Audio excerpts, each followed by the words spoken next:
De acordo com dados do Instituto Brasileiro de Geografia e Estatística, IBGE, divulgados em 2020, mais de 10 milhões de pessoas têm alguma deficiência relacionada à surdez. Ou seja, 5% da população no Brasil é surda. Entre essas pessoas, 2,7 milhões não ouvem nada. Mas e se esses números fossem diferentes? E se a maioria das pessoas fosse surda? E se o ato de ouvir fosse considerado incomum e, por vezes, anormal? Olá, eu me chamo Karen, sou graduanda em Letras Francês pela Universidade Federal do Maranhão e nesse vídeo falarei um pouco sobre os sentidos em torno da surdez no Brasil. Antes de iniciarmos, retoma a questão anterior. Como seria então a vida se o ato de ouvir não fosse comum? Se a maioria das pessoas fosse surda? Para ilustrar a situação, temos a história de um garoto chamado Sam Supla, que narra um dia memorável para ele. Sam nasceu surdo e cresceu em uma família de surdos, e conforme seus interesses se voltavam para o mundo fora de sua família, ele percebeu que havia uma garota ao lado de sua casa, e que depois de algumas tentativas de encontro, vieram a se tornar amigos. Ela era uma companhia extremamente agradável, mas havia um problema com sua estranheza. Ele não podia falar com ela da mesma forma que falava com seus irmãos e pais.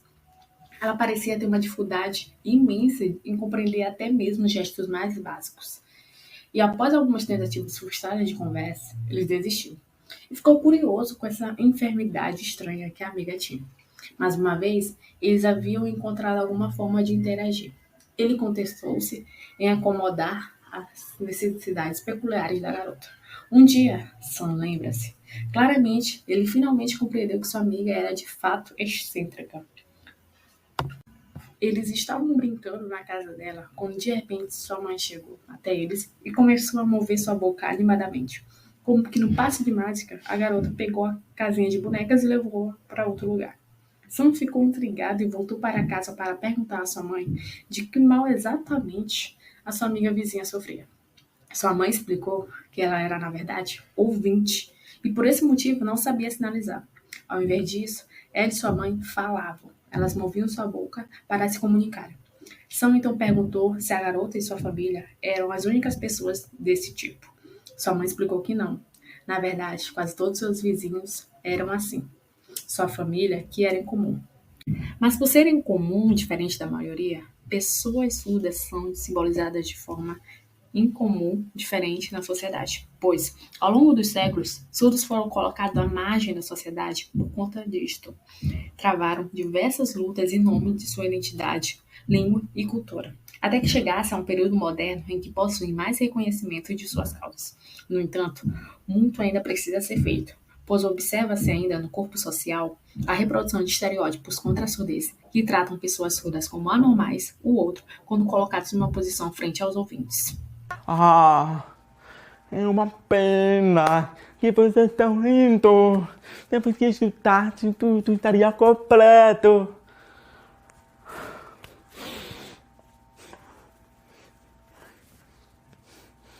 Completo. Não? Apenas só minha audição não funciona do jeito a sociedade quer. O resto do meu corpo, perfeito, ó. No vídeo, vemos Leonardo Castilho comentando uma fala de uma pessoa sobre sua surdez, comparando-o àqueles que podem ouvir, colocando-o como incompleto em relação aos ouvintes. No entanto, como os sentidos não são nunca estáveis e únicos, para Castilho, nada lhe falta. É a sociedade que reproduz esses discursos preconceituosos. Para entender a formação dessas práticas discursivas, é necessário situá-las historicamente, observar o modo pelo qual os discursos foram produzidos e reproduzidos. Para Michel Pechet, precursor da análise do discurso materialista, a língua assume materialidades distintas e nelas os sentidos são constituídos, silenciados e ou excluídos, a partir de suas condições de inscrições na língua e na história.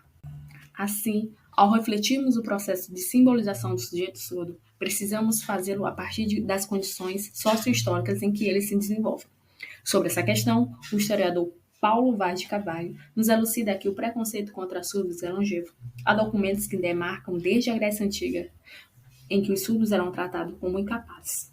O filósofo Aristóteles afirmou certa vez que a fala e a audição eram indispensáveis para a obtenção do conhecimento e para a capacidade do raciocínio. Logo, quem não as tinha, segundo os moldes da época, eram considerados ignorantes e inaptos.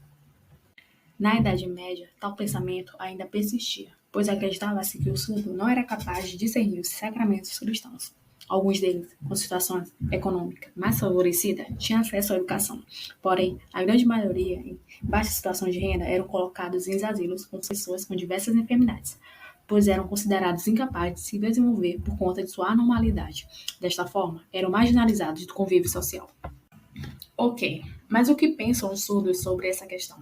A surda francesa Emmanuelle Labouré, em sua autobiografia O Grito da Gaivota, afirmou: "Sou um ser humano normal, com uma identidade. Como diz minha mãe, a Emmanuelle recusa-se ser considerada uma deficiente. Exato. Para mim, a língua gestual corresponde à minha voz.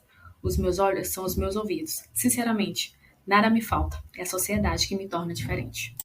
Afinal, o que sabemos sobre surdez? Quais os sentidos e quais as condições de produção sobre ela? Quem estabelece os sentidos sobre surdez? Pensando no que Foucault falou em seu livro Os Anormais, sobre a loucura, que não foi o louco que criou a psiquiatria, foram os saberes médicos que criaram a loucura. Podemos dizer, a partir desta ótica, que não foi o surdo que criou a amálgama entre a surdez, deficiência e a normalidade, mas foram os saberes institucionais, jurídicos, médicos e religiosos que produziram e reproduziram práticas discursivas que submetem o sujeito surdo a um lugar outro da sociedade, um lugar excluído. Estes saberes, em especial religiosos, cessaram as múltiplas formas de simbolizar os sujeitos surdos nos últimos séculos. Atualmente, apesar das constantes transformações e lutas sociais da comunidade surda, observamos ainda a presença de projetos que tentam reverter a condição discursiva imposta aos surdos, de anormalidade, tentando curá-los de diversas formas, seja de maneira espiritual ou biológica, mediante um saber religioso ou um saber científico.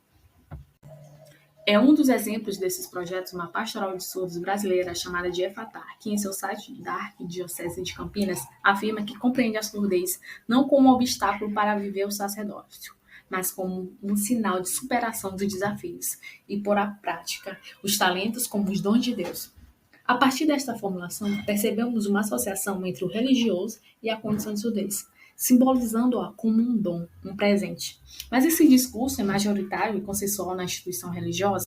Como nos bem diz N. Orlandi, o sentido sempre pode tornar-se outro. A seguir, temos a formulação imagética, que corresponde ao logo deste projeto, Pastoral de Surdos Efatá. Para Foucault, não se pode remeter ao discurso distanciando-se de sua origem, é preciso tratá-lo no jogo de sua instância, remetendo aos ditos e não ditos escritos no jogo da memória discursiva da língua. Nesta visada, refletindo sobre os elementos presentes na imagem e sobre a nomeação da pastoral dos surdos, Efatá, que do hebraico significa abra-te, podemos perceber que estes se referem a uma passagem bíblica, mais especificamente no Evangelho de Marcos 7,4.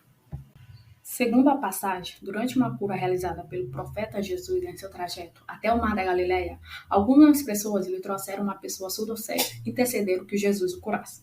Após ouvir o clamor, Jesus o tirou à parte, separando-o da multidão. Em seguida, pôs os dedos no ouvido do homem, cuspiu e com sua saliva tocou-lhe os olhos e os ouvidos. Depois desse gesto, o profeta levantou os olhos ao céu, suspirou e disse: Efatá, isto é, abra-te, e curou o surdo cego.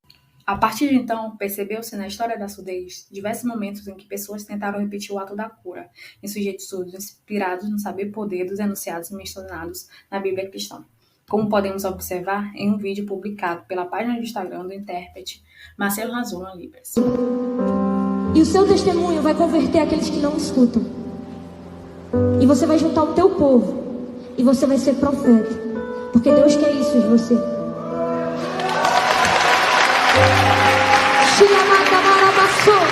Olha pra ela que pode fechar os olhos. Pode fechar os olhos. Que eu vou rezar. Ora, igreja, levanta teus braços. Eu peço, Jesus, que derrama uma porção dobrada da tua unção. Eu sei que tu és um Deus de sobrenatural. Eu sei que tu és um Deus bom, um Deus grande. Então vem, Jesus, vem nessa filha. Rabada, maçã e cura, Jesus. Cura tudo que ela sente por dentro, toda mágoa, todo trauma, toda vontade de desistir. Rabaçou e batiza ela no teu espírito. E faz dela uma criatura nova, uma criatura profética. Da fala da jovem, encontramos a seguinte sequência discursiva. Esse menino vai ser de Deus, e eu vou conversar com ele. Nos interrogamos então. O fato de ser surdo não faz com que ele seja de Deus. Surdos não são de Deus. Só ouvintes são de Deus. Quem não ouve precisa ser curado? Precisa ouvir para ser de Deus? Além dessa sequência discursiva, percebemos a referência à língua de sinais como negócio. Eu vou conversar com ele e ele vai pregar o evangelho através desse negócio assim. Vai usar esse negócio aí para pregar o evangelho. A partir disso, propomos fazer uma análise através do mecanismo de paráfrase e da proposição de perguntas. O que seria esse negócio? A língua de sinais brasileira? A Libras seria um negócio e não uma língua? A língua portuguesa também pode ser chamada de negócio? Além do mais, na sequência, vai usar esse negócio aí para pregar o evangelho. Como podemos observar no vídeo, a Libras já está sendo utilizada para pregar o evangelho ou não? Não tem a mesma importância da língua oralizada na evangelização? É inferior? É um negócio? No Brasil, a prática missionária de evangelização de surdos brasileiros tornou-se algo histórico e comum no país. Muitas igrejas promovem diversas atividades por meio de ministérios de surdos, como de tradução de Libras, curso de Libras e profissionalização de intérpretes, cultos e grupos de orações em línguas de sinais. E algumas acabam por realizar discursos relacionados à cura da surdez, baseando-se na passagem bíblica anteriormente citada. Mas o que alguns surdos acham sobre essa questão? Vamos para a igreja. Quem sabe Deus pode curar a sua surdez. Ui, aleluia, arrepiei. Não, nós não precisamos de cura e nem oração para isso. A cura é promover a acessibilidade e a garantia de nossos direitos. O Deus, olhem para cima, ele prefere curar a intolerância e preconceito. Percebemos na fala do Léo Vitorino uma nova simbolização do que seria surdez, seria cura. Deveria-se curar a surdez, a condição biológica, ou garantir a acessibilidade, ou curar o preconceito? Quem deveria curar o preconceito? A sociedade? Quem deveria garantir a acessibilidade? O Estado? A Igreja? Ao reproduzir os sentidos da evidência, ou seja, os sentidos dominantes, silenciamos outros. E nesse jogo de relações, de tensões de poder, aprendemos que sempre na história, se há dominação, há resistência. Há, portanto, sentidos que fogem da evidência. Para análise do discurso não existem dados históricos literais, e sim fatos que reclamam sentidos. Sendo assim, convido-los a pensar comigo novos sentidos de surdez e de língua, sempre que puderem, a não se fixarem em um sentido único para pensar as múltiplas formas de ser sujeito na sociedade. A exemplo do surdo Gabriel Isaac, que simboliza também novos sentidos de surdez. Ai, deve ser tão triste não conseguir ouvir, né? Triste mesmo é você não saber Libras. Triste é como a sociedade enxerga as pessoas surdas e os rotulam como coitadinhos, e eles não escutam. Por favor. Os surdos se comunicam através dos sinais e da visão. A única diferença entre os surdos e os ouvintes é a língua. O que precisamos é de um olhar com equidade e não de espanto porque nós somos surdos. E pior ainda é quando nos tratam como pessoas invisíveis nos lugares. Nós somos protagonistas também.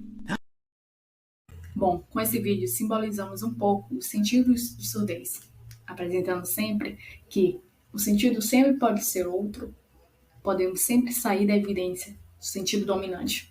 Espero que vocês tenham compreendido um pouco sobre a análise de discurso e também sobre o universo da surdez. Muito obrigada e até a próxima.